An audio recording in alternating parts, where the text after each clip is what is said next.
Alright, so hopefully you know how to take a wheel off. But I did want to show you this. Now, I tightened this up, and you can see this right here should be flat. So this is what will happen if you don't have both of these bolts in. It'll put more force on this, and I'll end up bending the bracket, which I got to straighten that out a little bit with a hammer, which ain't too bad. Now, the only thing I did was I just backed this out of my garage and then pulled it in the yard over here and parked it next to the house, which, if you watch some of the other videos, you could see where it was sitting. It was sitting there in that one tractor video when I was unloading it. It's been sitting there pretty much since this.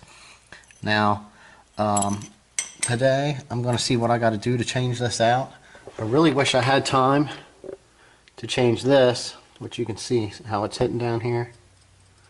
That's bad. It shouldn't be touching that. It should be riding in the middle. But it's not bad. It's no major play. It's just not positioned correctly on the bushing. But I do have aftermarket bushings for that. So, alright. Let's see. We got a light. We're going to look up in here at this bracket. Where this bolts in. So, here we are. We're going to drill into this with a real small drill bit. What you want to do maybe is, if you have access, is try to center punch this. But I'm going to drill this really slowly, and this is actually a brand new drill bit. I'll just do what I got to do to get it in the middle.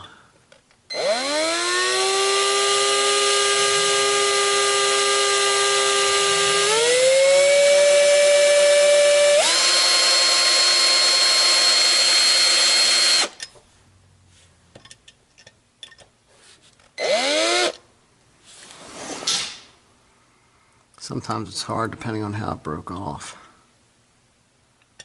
to find your center.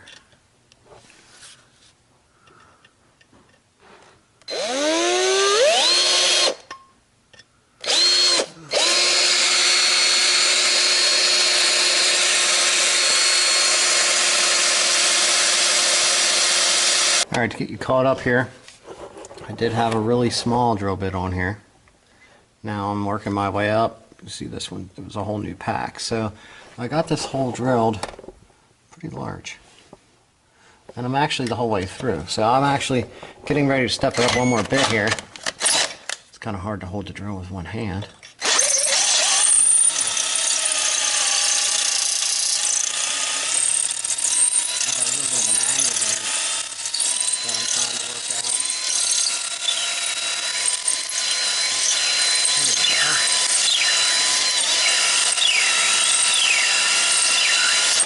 Alright, we got ourselves a snap-on screw bit extractors.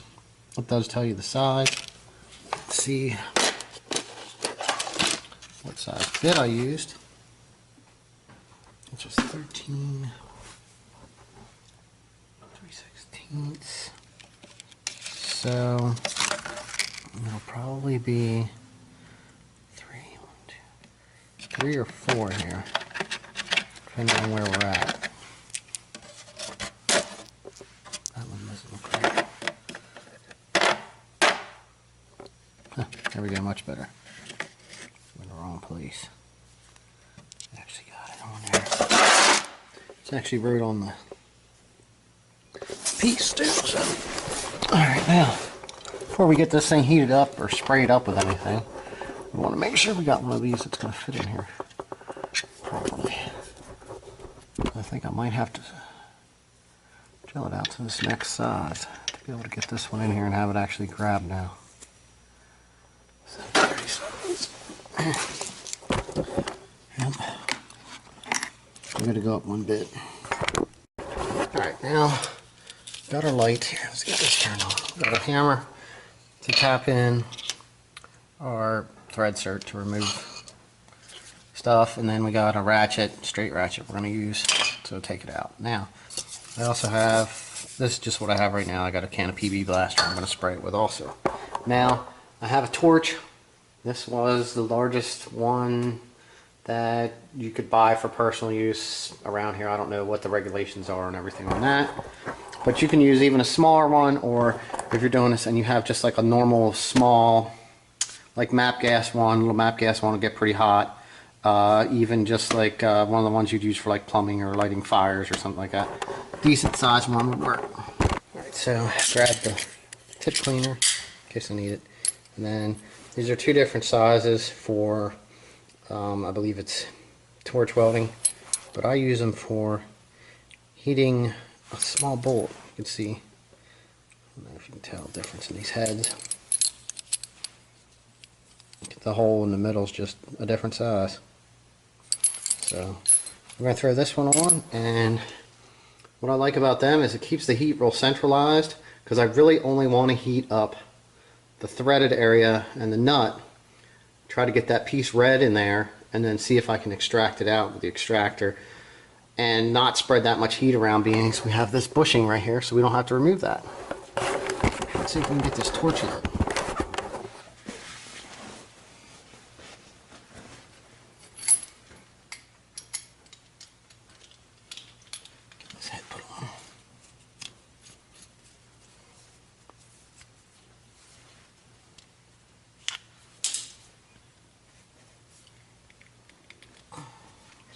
Tight. Check your valves, make sure they're not hard on there. I'm using a lighter. Right now, let's get this adjusted down.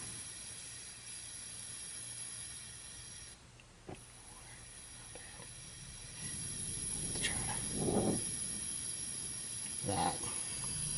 Nice, small, and controllable. Heat up in to our bolt area.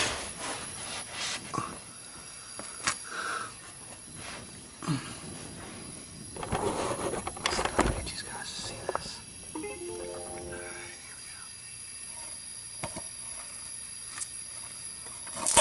Ooh. Melted a little bit on the end. I can go through this hole here now. It's not something that you can do with a big torch tip end. So we're going to heat that sucker up nice and good. Okay. I'm going to shut this off.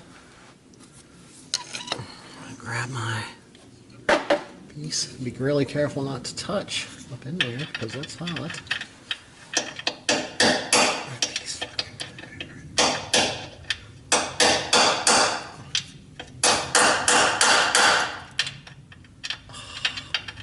I melted the end.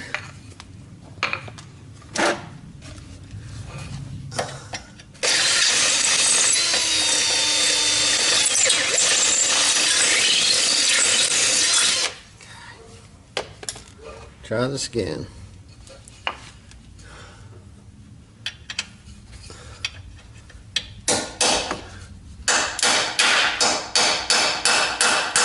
Okay. Now we did that. Let's go. This. See if that does anything. And recap.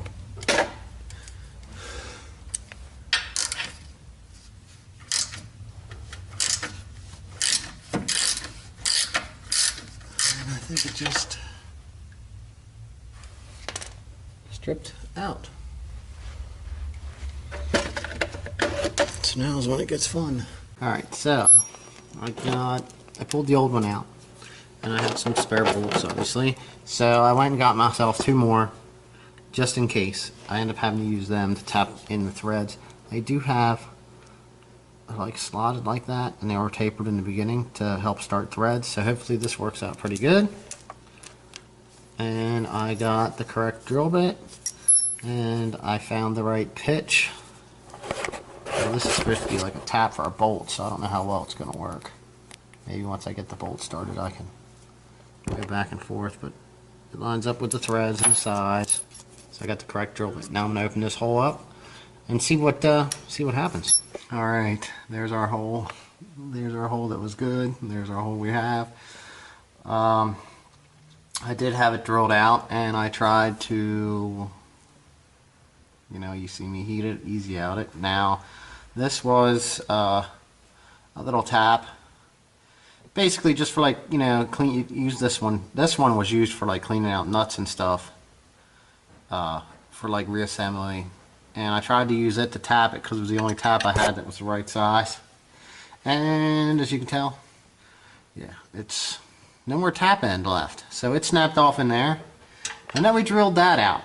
And after we drilled that out, I kind of ended up with some threads here. So I took one of the original bolts here that kind of self-taps and I ran that up in. So I did grab myself about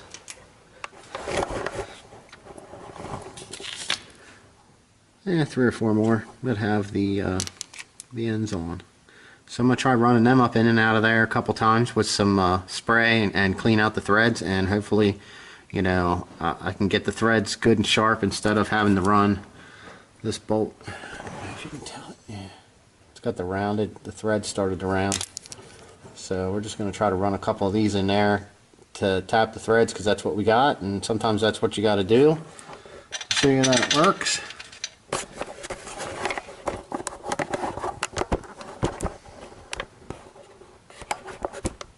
But after everything, we now have, look at that, see? That's the one. We got it screwing in there by hand, nice and easily.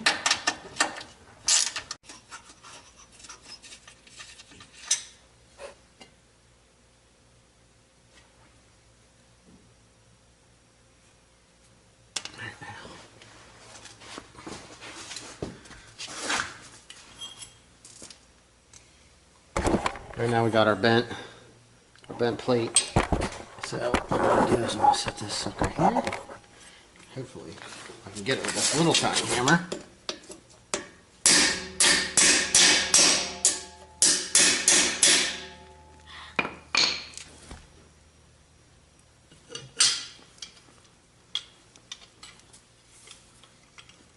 Trying to hold on to that with my fingers ain't the best.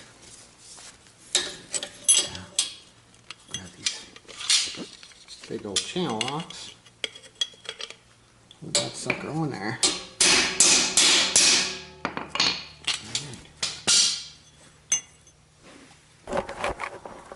Okay, you see? Got our bracket nice and straight. Get this thing installed for the last time. Actually take this thing for a drive down the road and see what kind of a difference the sway bars actually make. I'm going to, right here, give us more light, I'm going to make sure I get a good bit of stuff. 1, 2. That's another thing, yeah, see, one's notched, one's not, so I'm going to put the notched one to the back. I'm not sure how they are. It's supposed to be off the top of the head. So, got that one. There we go.